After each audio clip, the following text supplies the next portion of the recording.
दो टक्कर की टीमों का आपस में मुकाबला देखते हुए बहुत खुशी हो रही है। एक तरफ है हमारी वो टीम जो हम लोग वर्ल्ड कप में खिलाने का सोच रहे हैं। दूसरी तरफ है न्यूजीलैंड की स्कूल टीम। और इनका आपस में बहुत ही अच्छा मुकाबला हो रहा है। अब सीरीज़ 1-1 हो गई है। तो ये देख के बहुत खुशी हो रही है। इस तरह का हेल्दी कंपटीशन होना चाहिए। और एक बात है वैसे कि ये जो मार्क चैपमैन है, मेरा ख्याल है रावलपिंडी का एक आध पवेलियन तो अब इसके नाम पे भी हमें कर ही देना चाहिए। ये जैसे न्यूजीलैंड हर साल जब आती है अपनी हाज़िरी लगाने पाकिस्तान, तो ये हर साल पिंडी में आके एक ना एक इनिंग्स इस तरह की खेल के जाता है कि बाकी दुनिया के सामने हम लोग कोई बात ना कर सके। मतलब इनकी फारिग सी टीम आती है खेलने हमारी तरफ। एक बीच में ये मार्क चैपमैन छुपा हुआ होता है और ये अकेला ऐसी इनिंग्स खेल के जाता है कि हम लोग परेशान हो जाए कि आगे वर्ल्ड कप के लिए क्या टीम खिला सकते हैं। अच्छा, वैसे जब हमारी ये पहली इनिंग्स ख़त्म हुई तो उसके बाद मैं सोच रहा था कि नहीं यार, वैसे तो ज़ाहिर है इतनी हम लोग फारिग टीम थोड़ी है कि न्यूजीलैंड की सी टीम के ख़िलाफ़ हार जाएँ। तो मैच तो जीतना ही है, लेकिन फिर भी हम्बल रहना चाहिए थोड़ा। तो नेगेटिव्स के ऊपर भी बात करूँगा वीडियो में, सिर्फ पॉजिटिव्स पे नहीं बात करूँगा। तो फिर चैपमैन ने आके इस तरह की इनिंग्स खेली है। उसने कहा है कि इधर आ, तेरा पूरा वीडियो का कंटेंट चेंज करूँ कि पॉजिटिव्स के बारे में बात करने के लिए सोचना भी मत, सिर्फ नेगेटिव ही नेगेटिव दिखाया उसने। तो बहुत ही ज़्यादा नो डाउट डिसअपॉइंटिंग परफॉर्मेंस थी हमारी तरफ से। और ये मुझे लगता है कि थोड़ा सा ज़रूरी भी था इस तरह से बेइज्जती करवाना, क्योंकि ये ना हो कि वर्ल्ड कप तक हम लोग फुल शौक़े हुए हुए रहें और फिर वहाँ अचानक हमारी ये टीम एक्सपोज हो। तो बेहतर है कि हम लोग यहाँ पे ही अपनी बेइज्जती करवाते रहें टाइम टू टाइम। और पीसीबी को भी होता रहे कि हमें और से और इम्प्रूवमेंट करने की ज़रूरत है और हम फैंस भी थोड़े से हम्बल ही रहें तो बेहतर है। अच्छा, मैच की जहाँ तक बात करें तो अगर हम लोग अपने टॉप ऑर्डर से ही बात शुरू कर लें तो बहुत ज़्यादा लोग ना इस चीज़ की डिस्कशन को लेके बैठे हुए हैं कि बाबर को ओपनर होना चाहिए या रिजवान को होना चाहिए। मुझे लगता है ये वाली चीज़ इतने ज़्यादा मैटर नहीं करती, क्योंकि दोनों बहुत सिमिलर टाइप के प्लेयर्स हैं, दोनों एंकर करते हैं इनिंग्स को। तो कौन ओपन करता है कौन नीचे आता है वो इतना मैटर नहीं करता। अब जैसे अगर बाबर को ये है कि साइम के साथ उसका ज़ल्मी में भी एक अच्छा ओपनिंग पेयर बना हुआ है और वो वहाँ कंफर्टेबल है, ओपन करना चाहता है तो बेशक कर ले। लेकिन उसके बाद हमें क्या देखने की ज़रूरत है कि रिजवान को किस बैटिंग पोजीशन पे खिलाना है, वो फिर कंडीशनल होना चाहिए। मतलब ये नहीं कि जो मर्ज़ी हो बाबर ओपनर और रिजवान वन डाउन। इस तरह से होना चाहिए कि अगर तो बाबर आउट होता है तो फिर हम लोग रिजवान को भेजें, अगर साइम अयूब आउट होता है तो हम लोग उस्मान खान को भेजें। क्योंकि अभी आपने ये बाबर और साइम का ओपनिंग पेयर क्यों रखा है? पहले बाबर और रिजवान ही था ना। उसको चेंज इस वजह से किया है कि दोनों तरफ से एंकर आपने नहीं खिलाने। एक तरफ से एग्रेसिव प्लेयर और एक तरफ से एंकर प्लेयर का आपने जब पेयर बनाना था, इस वजह से आप बाबर और साइम को खिला रहे हैं। अगर पहले ओवर में साइम अयूब आउट हो जाता है और रिजवान आ जाता है, फिर तो वापस वही बात हो गई कि दोनों तरफ से एंकर कर रहे हैं इनिंग्स को। तो इस वजह से मुझे लगता है अब जैसे इस सीरीज़ में दोनों मैचेस में साइम पहले आउट हुए, तो आपको चाहिए था कि उस्मान खान को भेजते, बाबर और उस्मान खान साथ बैटिंग करते तो एक एग्रेसिव प्लेयर और एक एंकर प्लेयर का पेयर बना रहता। उसी तरह अगर बाबर पहले आउट होता तो फिर रिजवान को पहले भेज सकते थे और उसमें फिर ये होता कि रिजवान और साइम अयूब उसमें भी एग्रेसिव और एंकर प्लेयर का पेयर एक बना रहता। अच्छा, सबसे पहले तो आपको ये देखने की ज़रूरत है कि टॉप ऑर्डर में आप दो एंकर प्लेयर खिला भी सकते हैं या नहीं। और उस पर काफ़ी शोर मच सकता है कि अगर तो ये बात की कि रिजवान को कहीं ड्रॉप करना तो नहीं बनता, क्योंकि रिजवान हमारे लिए इतना ज़्यादा कंसिस्टेंटली रन्स बनाता आ रहा है। लेकिन अगर तो बाबर कैप्टन है और वो ओपन कर रहा है, तो क्या रिजवान की मिडल ऑर्डर में जगह बनती है या नहीं? क्योंकि नो डाउट बाबर और रिजवान दोनों बहुत अच्छा खेल रहे होते हैं, कंसिस्टेंट है। लेकिन जब दो इस तरह के प्लेयर T20 में आ जाते हैं तो हम लोग ओवरऑल उस तरह का स्कोर नहीं एंड में टारगेट बना सकते जो आजकल की क्रिकेट डिमांड करती है। तो ये पहली बात सोचने की ज़रूरत है कि रिजवान को खिलाना फिर बनता है या वन डाउन उस्मान खान और फिर हम लोग और मिडल ऑर्डर के एग्रेसिव बैट्समैन को खिलाएं। वरना अगर पीसीबी को ये लगता है कि नहीं रिजवान और बाबर दोनों को होना चाहिए, कि वो एक रिजवान भी कंसिस्टेंसी वाला एलिमेंट लेके आता है और अगर तो शुरू में जैसे एक दो विकेटें गिरी हों तो एंकर कर सकते हैं इनिंग्स को, तो फिर ये ज़रूर करें कि दोनों एंकर को साथ ना लेके आएँ। अगर बाबर जल्दी आउट हो जाता है फिर रिजवान को ले आएँ, वरना उसको थोड़ा सा होल्ड ऑफ करके उस्मान खान को प्रमोट कर दें। और आपने ये भी देखा है कि जैसे ये एक स्टैट मैं आपको दिखा देता हूँ कि उस्मान खान टॉप 3 में खेलने में कितना ज़्यादा कंफर्टेबल है, बजाय ये कि वो 4 या उससे नीचे खेले।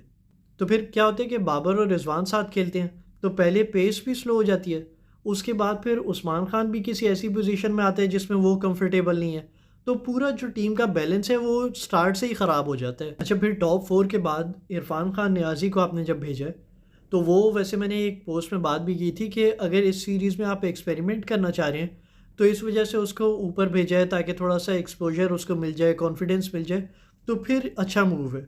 वरना ये ना हो कि गोइंग फॉरवर्ड आपकी यही स्ट्रेटजी हो कि उसको ऊपर ही खिलाना है, क्योंकि हमारे पास ऊपर अच्छे खेलने वाले प्लेयर्स भरे पड़े हैं।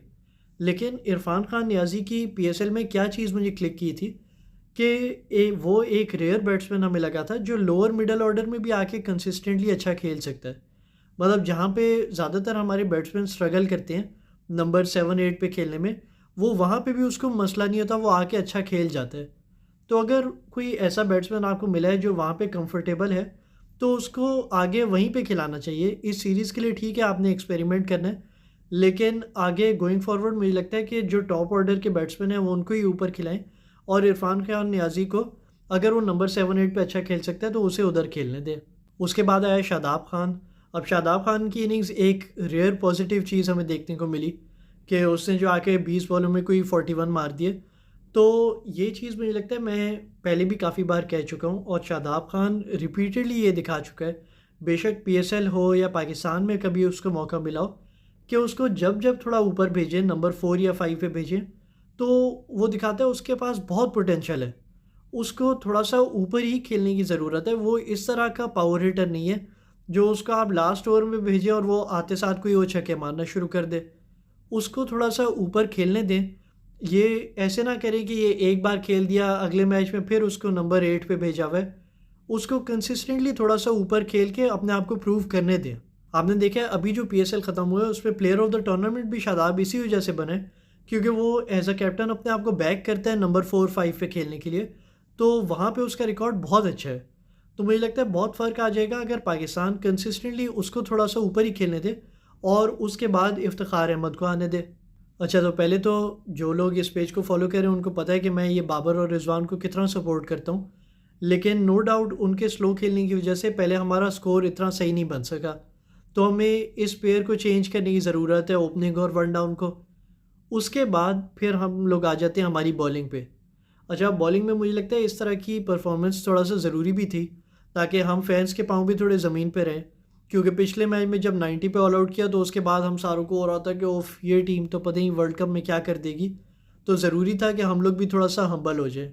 अब दूसरी इनिंग्स की अगर बात करें तो पहले जो हमारी फील्डिंग है, वो तो हमेशा से आपको पता है कितनी ज़बरदस्त सी रही है। अब वो बाबर ने अभी रिसेंटली कहा था कि हमारी जो ये ट्रेनिंग कैंप अभी हुआ था, उसमें हमारी फ़िटनेस काफ़ी इम्प्रूव हुई है और वो आपको फिर फील्ड में नज़र आएगा। तो फील्ड में हमारी हालत आप देख ही सकते हैं। नसीम शाह, उस्मान खान, अबरार अहमद सब ने लाइन से चैपमैन के कैच ड्रॉप किए हैं, तो उसने भी फिर आगे से किधर छोड़ना था।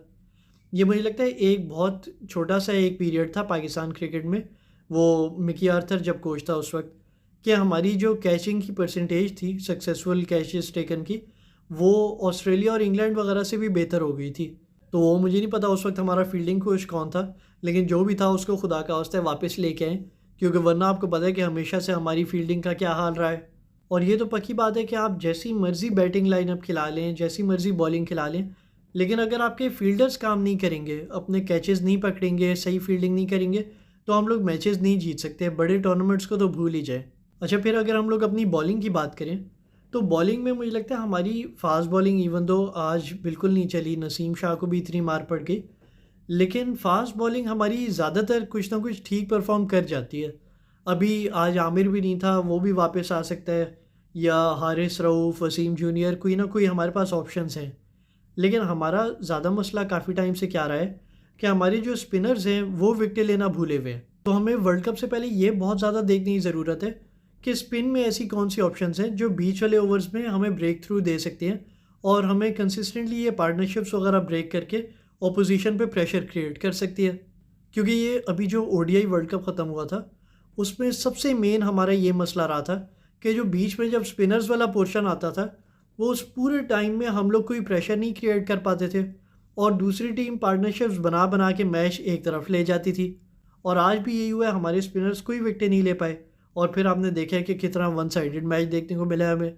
तो एक मुझे लगता है अबरार अहमद अच्छी ऑप्शन है, इवन तो आज वो विकेट नहीं ले पाया, लेकिन अबरार अच्छी ऑप्शन है, उसको थोड़ा सा और बैक करना चाहिए। उसके अलावा वर्ल्ड कप से पहले हमें चाहिए और भी जो हमें कोई काम की ऑप्शन लग रही है उस स्पिन में।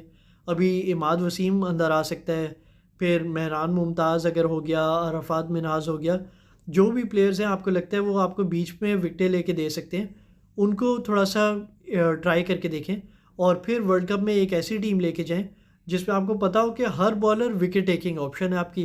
तो ये अगर दो तीन चीज़ें हम लोग वर्ल्ड कप से पहले अपनी इम्प्रूव कर लें, एक हमारा जो बैटिंग ऑर्डर है उसको सॉर्ट कर लें, फिर हमारी फील्डिंग इम्प्रूव कर लें किसी तरह, और तीसरा जो स्पिन में है वो हमें विकेट टेकिंग ऑप्शंस मिल जाए, तो मुझे लगता है बहुत ज़्यादा फ़र्क पड़ सकता है पाकिस्तान की टीम में। बाकी नो डाउट बहुत ही ज़्यादा डिसअपॉइंटिंग परफॉर्मेंस थी, लेकिन मेरा ख्याल है बेहतर है कि इस तरह की बेइज्जती हम लोग पहले ही करवाएं और वर्ल्ड कप में फिर इस तरह की गलतियां अल्लाह करे हम लोग अवॉइड कर सकें। इसी के साथ वीडियो ख़त्म करते हैं। अल्लाह हाफिज़।